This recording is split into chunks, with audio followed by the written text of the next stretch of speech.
Hello everyone, my name is Ram Kumar. Today I am reading chapter 13 of Sai Satcharitra, The Inscrutable Power of Maya. Baba's words were always short, pithy, deep, full of meaning, efficient, and well balanced. He was always content and never cared for anything. He said, "Though I have become a fakir, have no house or wife, and have left all my worries behind, the inevitable Maya teases me often. Though I forgot myself, I cannot forget her. She always envelops me. This Maya of the Lord Sri Hari teases God, Brahma, and others. Then what can a poor fakir like me do? Those who take refuge in the Lord will be freed from her clutches with His grace." Lord Sri Krishna has said to Uddhava in the Bhagavad Gita that saints are his living form, and hear what Baba said for the welfare of his devotees. Those who are fortunate and whose demerits have been exhausted, take to my worship. If you always say the words Sai Sai, I shall take you over the seven seas. Believe in these words and you will certainly benefit. I do not need any paraphernalia of worship, either eightfold or sixteenfold. I am present where there is complete devotion. Now read how Baba protected those who surrendered themselves to him. Bhimaji Patil. Bhimaji Patil, a resident of Narayana Gaon, suffered in the year 1909 from a severe and chronic chest disease, which ultimately developed into tuberculosis. He tried all sorts of his remedies, but to no effect. Having lost all hope, he ultimately prayed to God, "O Lord Narayana, please help me now." It is a well-known fact that when our circumstances are well off, we do not remember God. But when calamities and adversities overtake us, we are reminded of Him. So Bhimaji now turned to God. It occurred to him that he should consult Mr. Nana Sahib Chandorkar, a great devotee of Baba. So he wrote him a letter with all the details of his malady and asked for his opinion. In his reply, Nana Sahib wrote that there was only one remedy, that was to have recourse to Baba's feet. Relying on Nana Sahib's advice, he made preparations to go to Shirdi. He was brought to Shirdi, taken to the masjid, and placed before Baba. Nana Sahib and Shama Madhavrao Deshpande were present in the masjid at the time. Baba pointed out that the disease was due to the patient's previous evil karma and that he was not disposed to interfere. But the patient cried out in despair that he was helpless and had sought refuge in Baba as his last hope. He prayed for mercy. Then Baba's heart melted and he said, "Cast off your anxiety, your sufferings has come to an end. However oppressed and troubled one may be, as soon as he steps into the masjid, he is on the pathway to happiness. The fakir here is very kind and he will cure the disease and protect everyone with love and kindness." Bhimaji usually vomited blood every 5 minutes, but there was no vomiting in Baba's presence.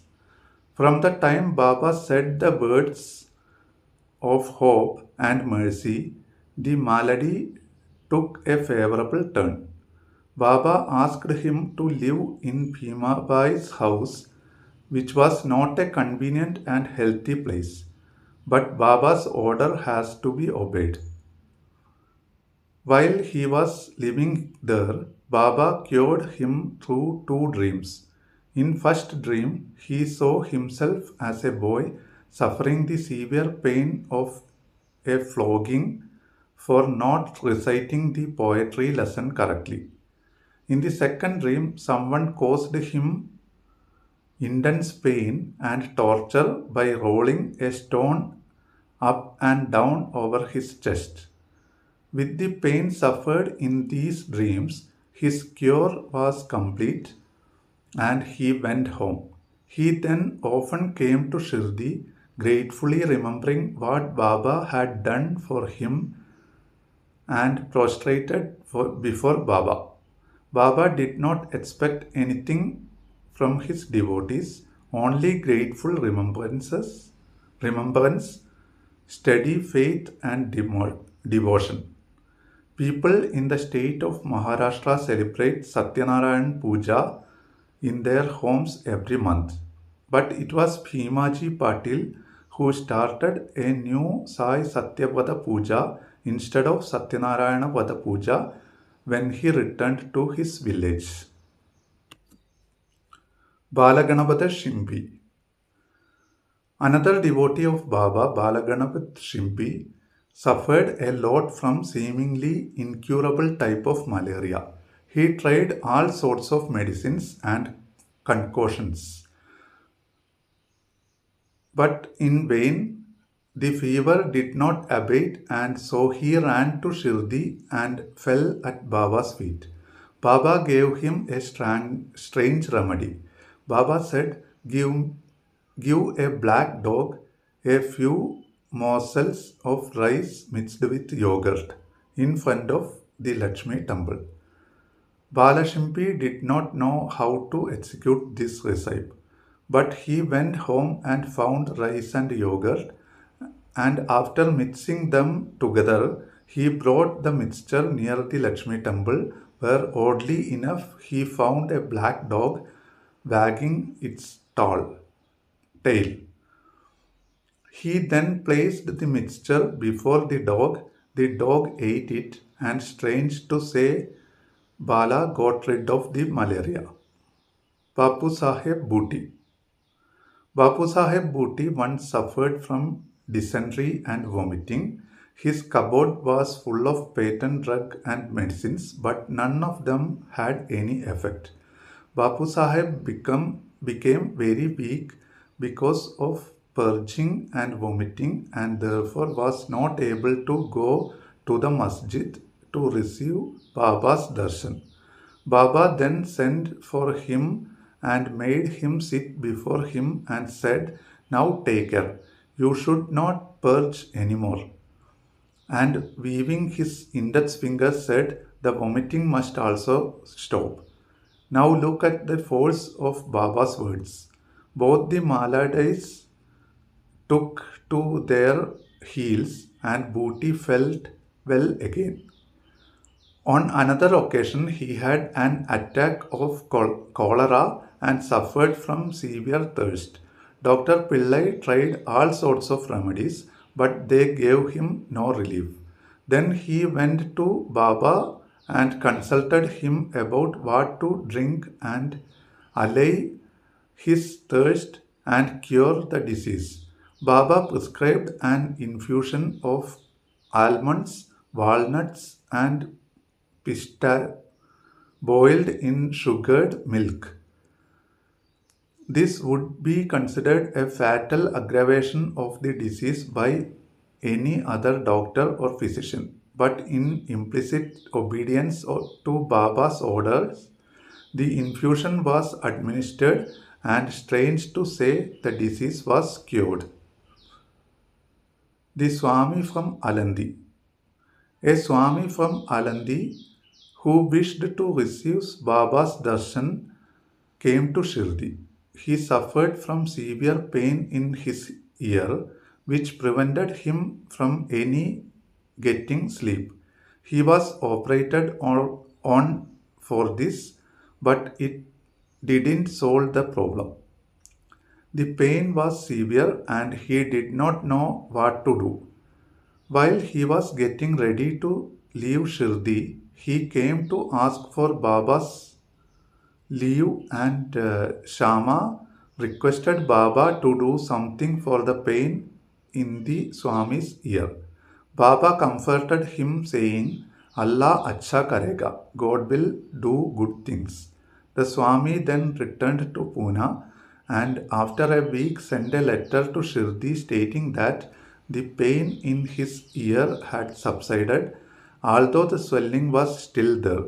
And in order to treat the swelling, he had gone to Bombay for an operation, but the surgeon, upon examining the ear, said that no operation was necessary. Such was the wonderful effect of Baba's words. Kaka Mahajani. Another devotee named Kaka Mahajani once suffered from diarrhea. In order to ensure that there was no break in his service to Baba, Kaka kept a pot full of water in some corner of the masjid, and whenever there was a call, he would go out.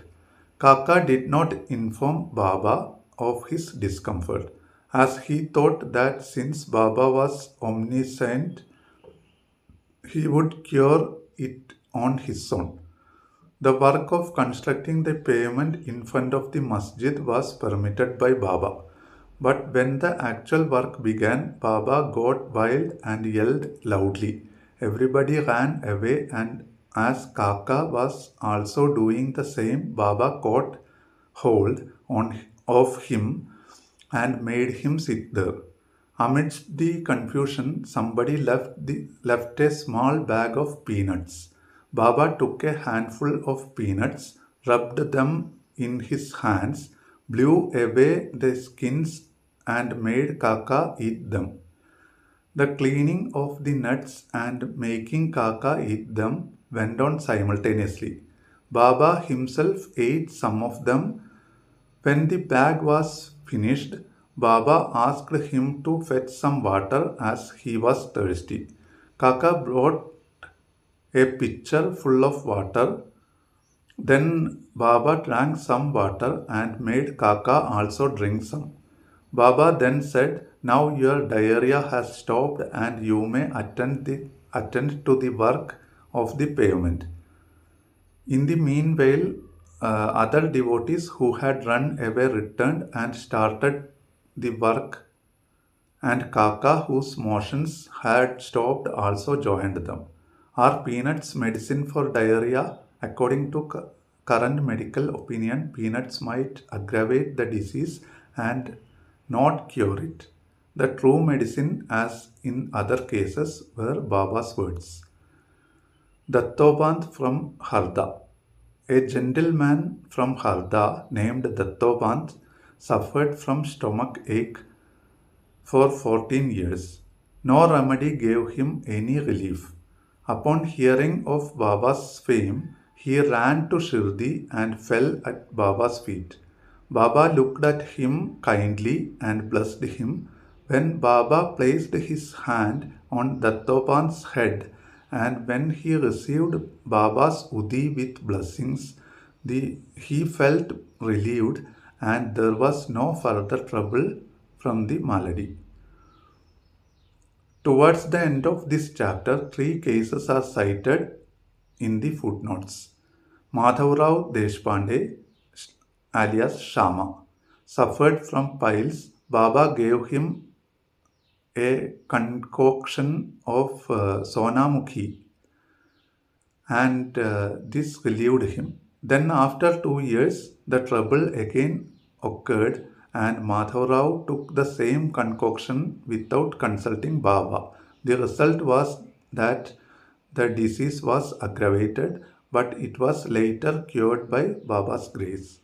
Kaka Mahajani's elder brother, Gangadhar Pant, suffered for many years from stomach ache. Hearing of Baba's fame, he came to Shirdi and requested Baba to cure him. Baba touched his stomach and said, God will cure. From that time on, there was no stomach pain and he was completely cured. Nanasaheb Chandorkar also once suffered from intense stomach pain and he was restless all day and night. Doctors administered injections which produced no effect. Then he approached Baba, who told him to eat barfi, a kind of sweet mixed with ghee. This recipe gave him complete relief. All these stories go to show that the real medicine that cured the various diseases permanently was Baba's grace and not regular medicine. Bow to Sri Sai, peace be to all. Thank you all. Om Sai Ram, Jai Mohanji.